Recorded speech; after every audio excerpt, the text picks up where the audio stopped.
All right, so tonight I am going to go over a breakdown of our rubric for the Unit 1 essay. And by going over this, hopefully it gives you a better idea of how to kind of go from just meeting the criteria to exceeding the criteria, because I'm pretty sure everyone in here is probably aiming for an A. So we're going to talk about, what you need to do to get there.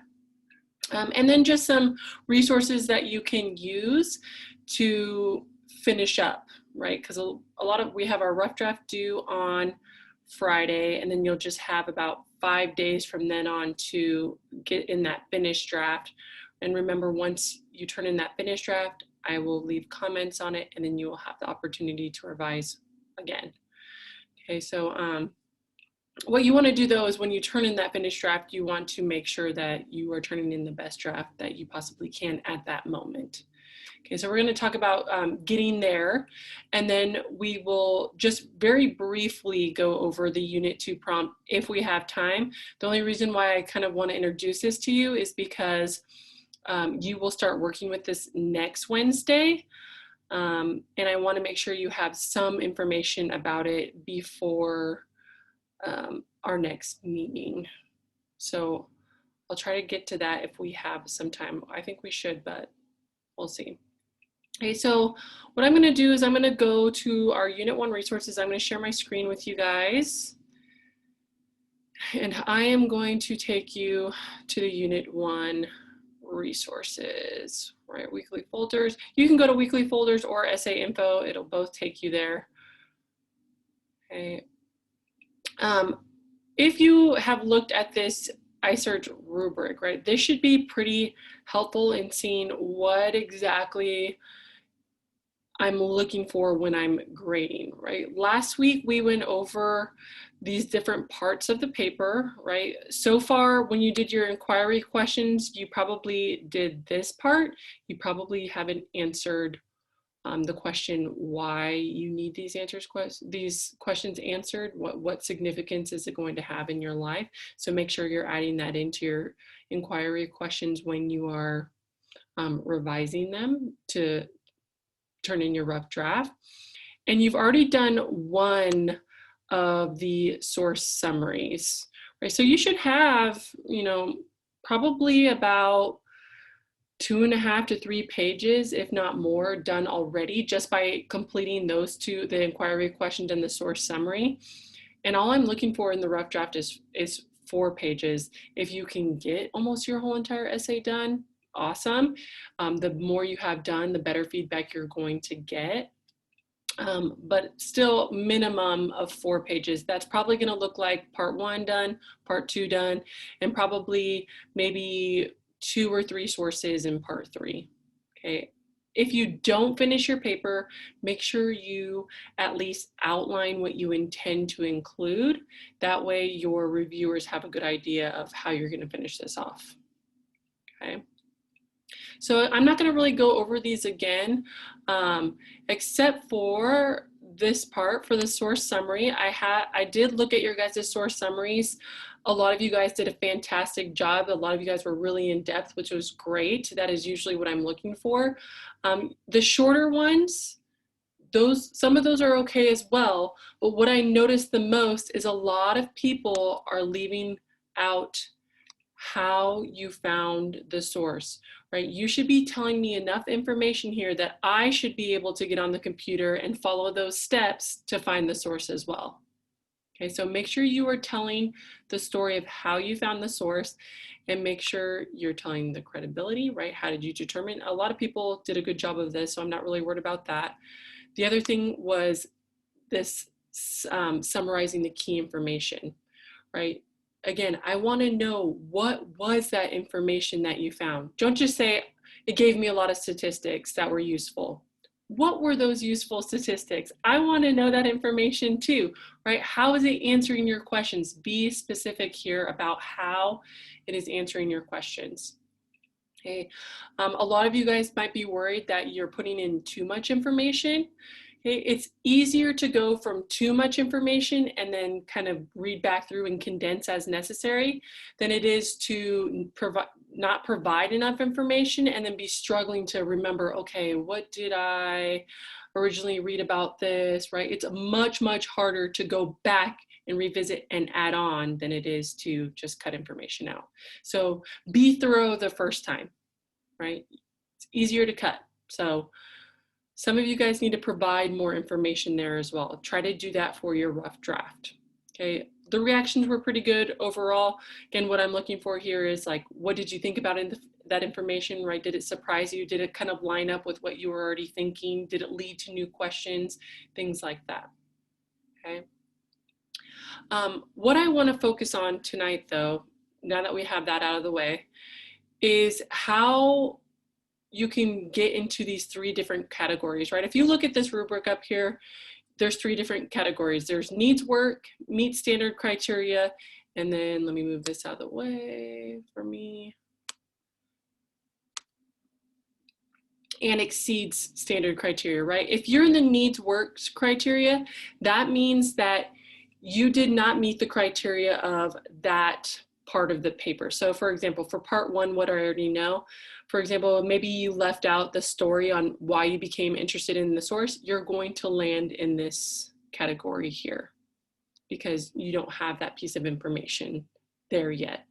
Or maybe in part 3, maybe you only have 3 sources, you're going to land here because you're supposed to have 4. Okay, or maybe you didn't tell us the story of how you found any of them. That's part of it, right? So you're gonna land here. So you really have to make sure that you have all of the information that I'm looking for to at least get in the meet standard criteria. And a good way to do that is to look at the outline. As long as you make sure you have everything that's in the outline, you're probably going to land somewhere in here, at least. Okay, so that's a good way to start here. And anything that lands in here is going to be a B or a C. Okay. To get to exceed standards, you need to go a little bit more above and beyond. So for example, in part 1, it asks you to identify how you became interested in the topic. You could simply just state, you know, I became interested in the topic because that's my major and it's something I'll be working with in the future. And so I wanted to learn more about it. Okay, that meets the criteria. It'll land in that B section. But in order for it to be exceed standards, you'd really have to give me more information. Like what was a specific story about, you know, when that light bulb moment came on for you that you're like, wow, this is something that I really want to study. Okay, so there's a difference between the two, just saying it's my major, I want to learn more about it, or, you know, I was watching the news and this subject came up and I couldn't believe what was happening and it kind of thrusted me into, now I need to learn more about this. Okay, that's more of a story about how it happened. Okay, that will get you into the exceed standards. Okay, so that would be how you would get there for there. For this one, as long as you're asking the questions and telling me good reasons why you want answers to these questions, you're probably going to be exceed standards here because this section's, you know, pretty small.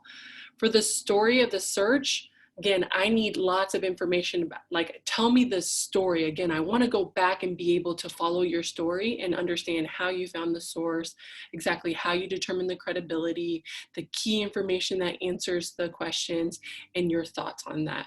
And if it all flows really nicely and I can really see, I can almost visualize you taking me through that research process, it's probably going to land in the exceeds expectations. Okay. For what I learned and what I still know, that's part 4. Same thing, as long as you're thoughtful and thorough in answering these questions, like you've really given me a good idea of, okay, I've summarized what I already know and new questions that have came up, or maybe ones that I wasn't able to get answered. And you do a really good job of reflecting on how you performed as a researcher, right? You're really like grading yourself here, like, okay, I think I did really well, or maybe I did not so well in this area, but I did well in these other areas. you will get in the exceed standards again, but it has to be thoughtful and thorough. If you're just kind of touching on them, it's probably going to be meets criteria. Okay, for the structure and tone, remember that this is a story. It is a narrative. It's kind of like a combination of a narrative and a reflection piece. Some of them are reflective, some of it is a story. You're going to be using a lot of I, because this is all about you and your research, why you're conducting it, how you're conducting it, and what you are learning from it. Okay, so make sure that you are telling a story as you take us through this. Okay. You should also be thinking about who your audience is. In this case, it is just your peers in this class and myself. You can be a little bit more casual if you'd like. You don't have to be. If you want to practice more formal writing, that's fine as well.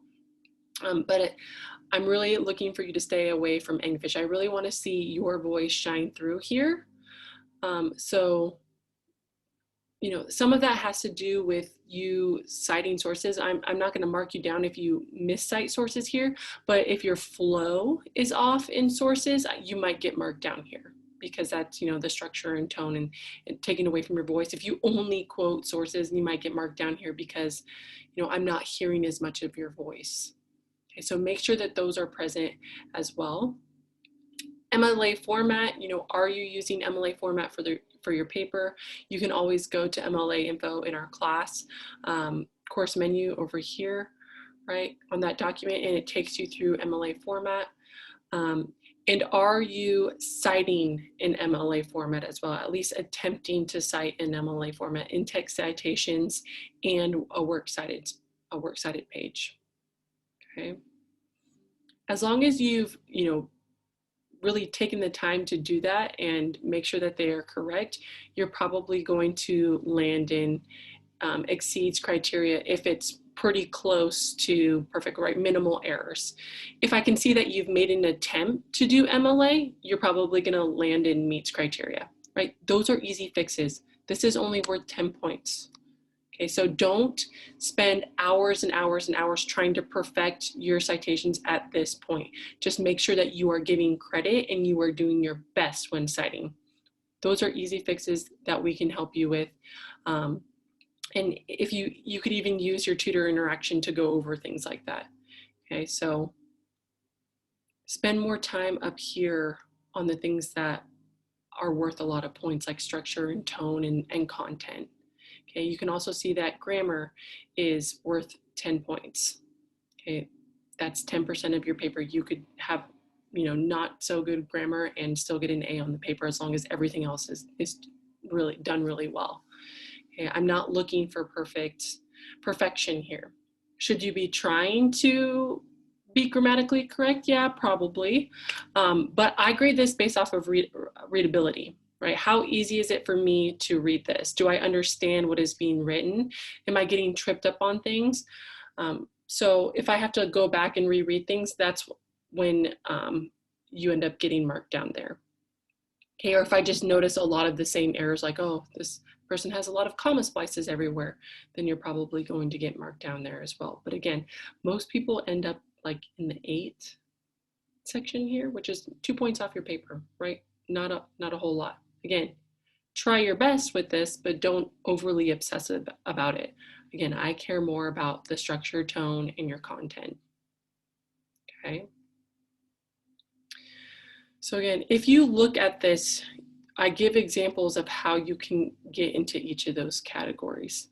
One thing that you can do is you can look at the student examples. All of those student examples that I provide, let me get this out of here for you if I can. My bar is in the way. All of the student examples here and the ones that I put in the announcement, those all fall into the A range category for like every single category, right? So if you're looking to get a very high A, that's kind of what I'm going to be looking for. Okay, again, if you just follow this iSearch outline here and make sure that you have everything for each section, you should at least be getting a B or C on the paper, at least, and that's just filling this out.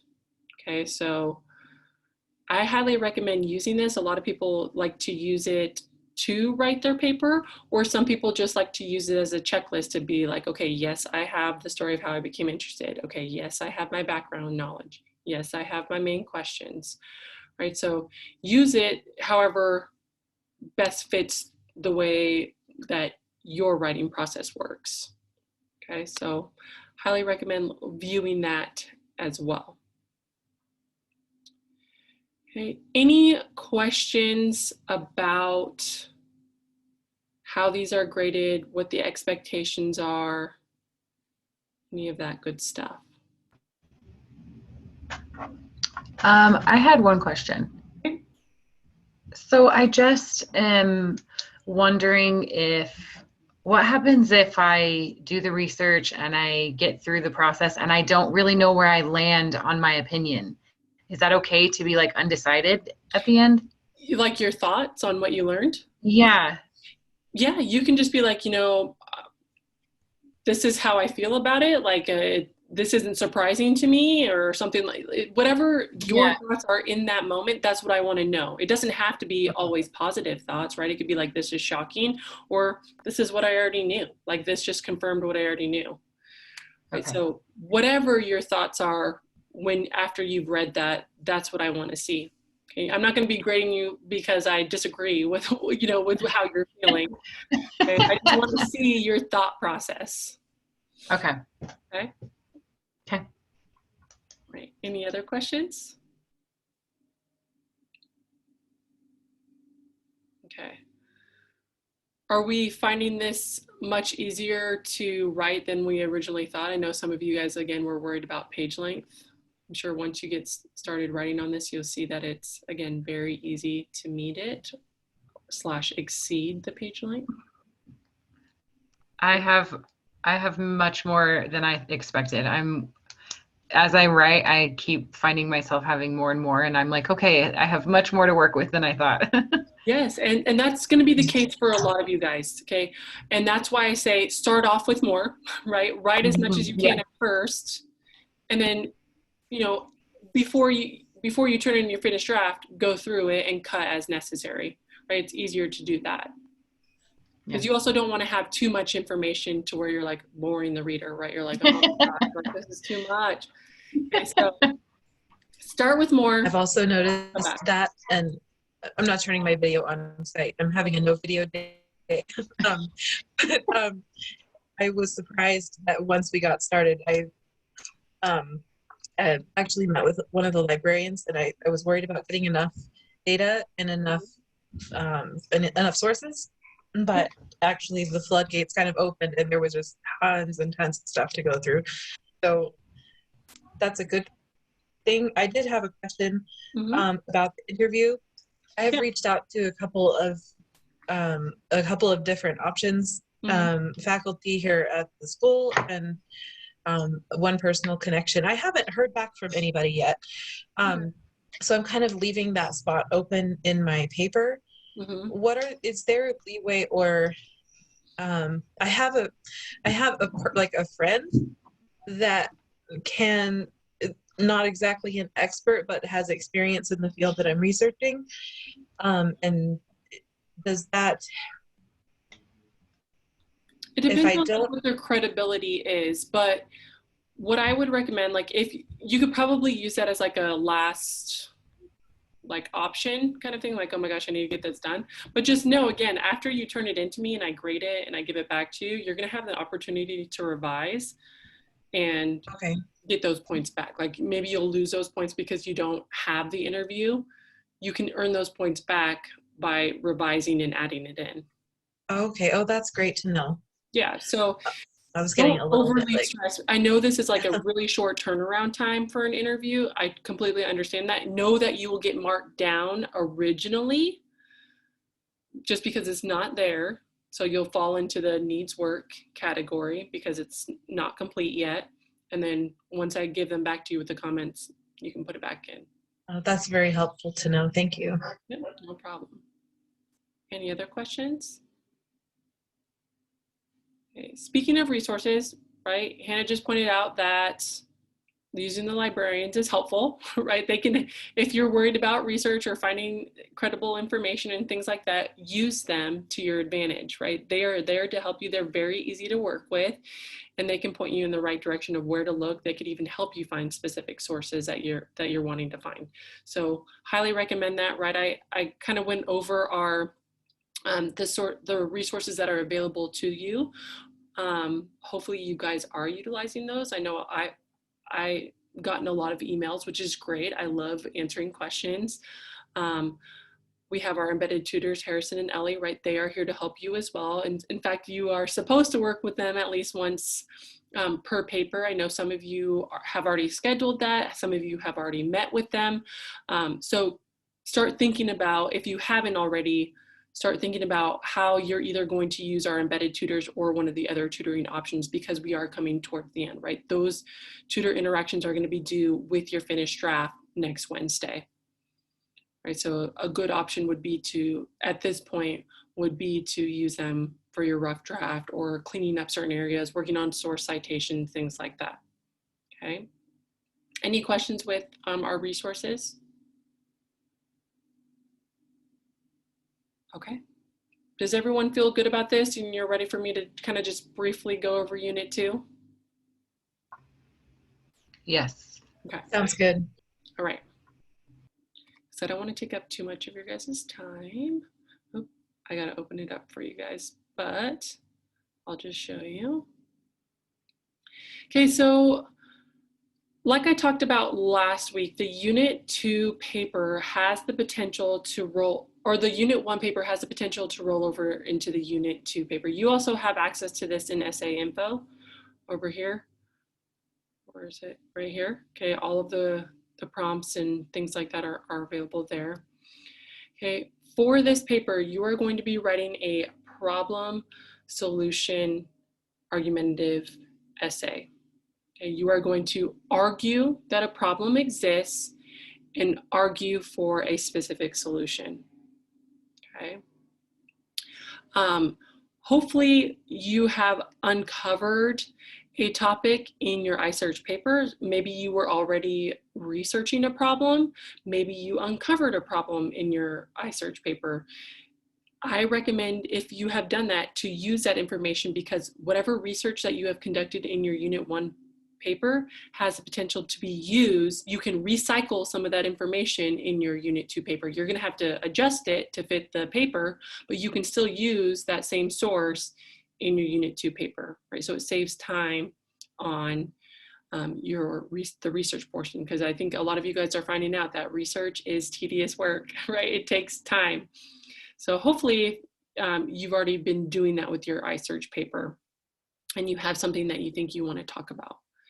Okay. When you don't have to, sorry, I'm a little scatterbrained here. I want to go back. If you don't use a topic from your iSearch paper, you are allowed to choose a new topic for Unit 2, but this is the only time that you can change your topic from one paper to the next, because your Unit 2 and your Unit 3 have to be the same topic. Okay, so this would be your opportunity. If you're no longer interested in your Unit 1 topic, this is when you can change. Okay. So kind of getting into this, you have your goal for this paper here is to inform an identified audience. You are going to choose a specific audience. I am not your audience. Okay, your peers are not your audience. You're going to choose an audience that you feel like has the potential to help you solve this problem. And I'm going to talk about this a little bit later on. Okay, you're going to identify your audience and you are going to convince them that this problem exists and then tell them a solution that is backed by evidence. Okay. It must, at a minimum, affect you and others you don't know, and it must somehow impact quality of life, affect the local economy, or violate human rights, right? It needs to be a significant problem, not just an annoyance or an inconvenience to you. Okay, so it needs to be something that many people are experiencing this problem, not just you. Okay, and it needs to somehow impact their quality of life, or it's affecting our economy, or it's violating our rights. Okay. Some problems might do all three. Okay, so make sure that whatever problem you are addressing, it does one of those things, which most problems do anyway. So you should be okay there. Okay, so let's kind of go, there's 4 components that I really want you to focus on for this. One, again, is to identify your issue has to be localized. And when I say localized, I mean that it needs to be local to a specific region, like Idaho or the Treasure Valley, or even Nampa, right? It can be as specific as you want, but it can't just be like the world or the United States or something like that. That's way too broad. Okay, it needs to be localized into a specific region. Okay, especially since all of our regions are different in the United States. So doing it by state would be okay, possibly, depending on who you're talking to and what the problem is. Okay, or it can be to a specific group of people. Okay, so most people choose like either the region or they use a region and a group of people. Okay, so make sure yours does that. So for example, a localized problem might be like the mental health crisis in Idaho. Okay, there is one, and it's easy to prove that that problem exists, right? Specifically here in Idaho. Yes, is mental health an issue everywhere? Yes, but if we look at the numbers, it is especially a problem in Idaho. So you would focus on Idaho's problem with mental health, because Idaho's problem with mental health is different than other states' problem with mental health. Okay. Once you've proven that that problem exists, right, by making claims and backing them up with evidence from sources, from credible sources, you are going to argue for a solution. Okay. This solution will require you to look at what other people have done to solve a similar issue. Okay, so that could be looking at what other states have done to address their mental health crisis, right? Maybe Iowa implemented a new program and they've seen decreases in mental health problems since then. Okay, we know that it works. Maybe we should be following a similar format. I might propose that as a solution.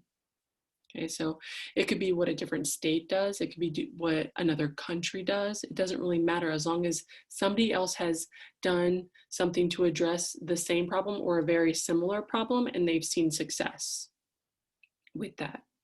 Okay, so that solution will be researched and backed with evidence as well to prove that, you know, this can be done. Okay, any questions so far with problem and solution? Okay, here's some really important information here. One, you are going to be taking on a specific role. You are not writing as a student in this case. You are going to be writing from the position of an advocate for a specific program. Okay, so if I'm talking about the mental health crisis, I might be writing from NAMI, right? National Alliance on Mental Illness, right? Something like that. I might be writing as a member of that group, right? Trying to spread awareness about this problem. Okay, so, or if you're writing about something that has to do with disabilities, right? Disability Rights Idaho, right? Or Women and Children's Alliance, right? You are writing as a member of that group. So you have to take on that persona when you're writing. Okay. You are also writing again to that specific audience that I mentioned before, right? I'm not your audience, everyone, right? You can't just say everyone needs to hear this problem.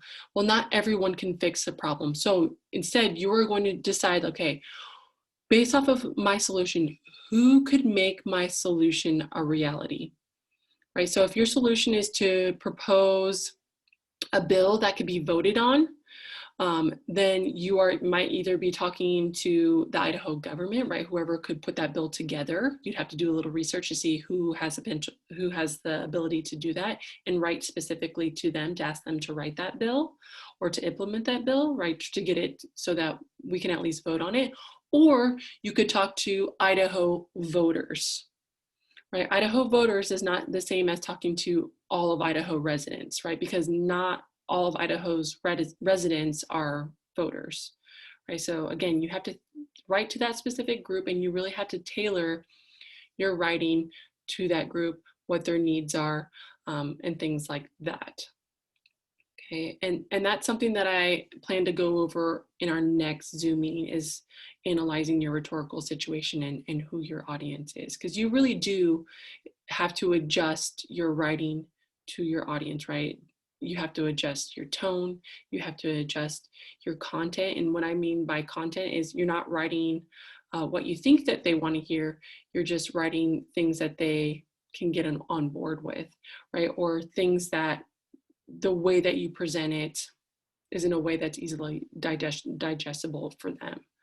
Okay, so we'll talk more about that next week, but that's something to start thinking about. Okay, who am I writing to, and how can I best communicate this message to them?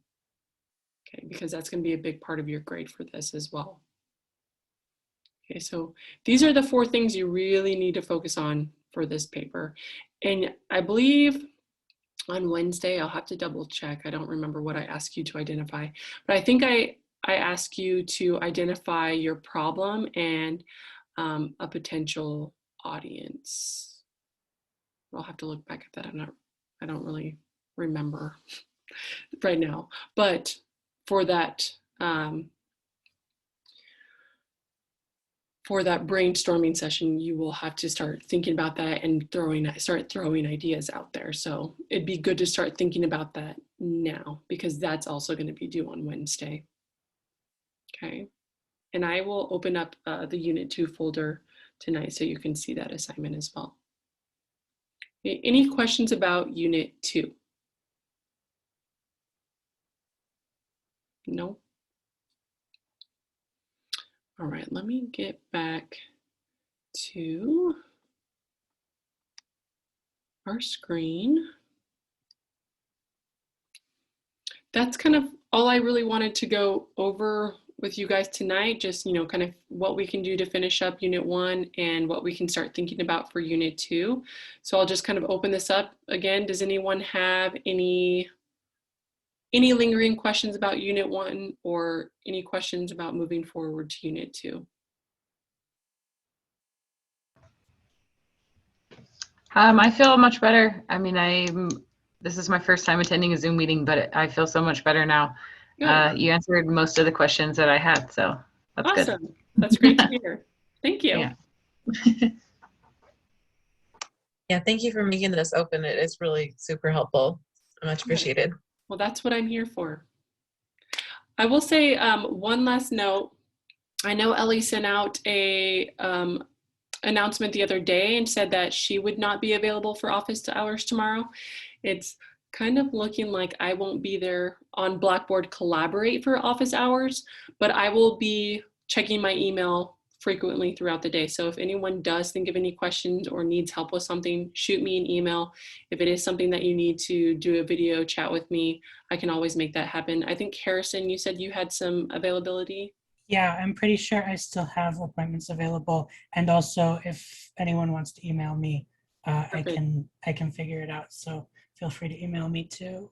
Yes, and meeting with Harrison would help you meet your tutor interaction if you haven't already. So that's a good option as well. All right, everyone, thank you for coming tonight. Happy revising and drafting. And if you have any questions later on, just shoot me an email. Thank you. All right, everyone, have a good night.